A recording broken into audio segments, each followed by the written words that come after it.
જામનગર શહેર અને જામનગર જિલ્લા જામનગર તાલુકાની અંદાજિત 250થી પોણા 300 જેટલી શાળાઓને સમગ્ર શિક્ષા અભિયાન ગાંધીનગર દ્વારા જે ધોરણ 1, 2, 3થી 5 અને 6થી 8ની સ્વાધ્યાય પોથીઓ અને ચાલુ વર્ષે ધોરણ 3થી 5 માટે નોટબુક્સનું વિતરણ કરવાનું હતું।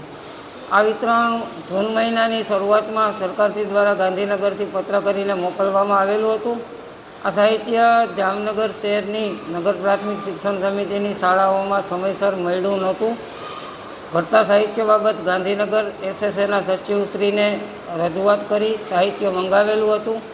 અમને ગઈકાલે મળેલી માહિતી મુજબ અને બીઆરસી જામનગર ખાતે જે સાહિત્ય હતું એમાંથી અંદાજિત 2000થી વધુ પુસ્તકો છે એ વરસાદી પાણીના કારણે પલળી ગયેલા છે અને બાકીનું સાહિત્ય છે એ શાળાઓને હાલ વિતરણ થઈ રહ્યું છે।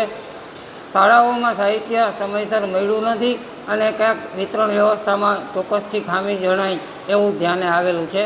આ બાબતે અમે સરકારશ્રીમાં રજૂઆત કરી જે કોઈ સાહિત્ય પલળી ગયું છે એ સાહિત્ય શાળાઓ સુધી વહેલું મળી રહે એ પ્રકારની રજૂઆત ગાંધીનગર ખાતે કરવાના છીએ।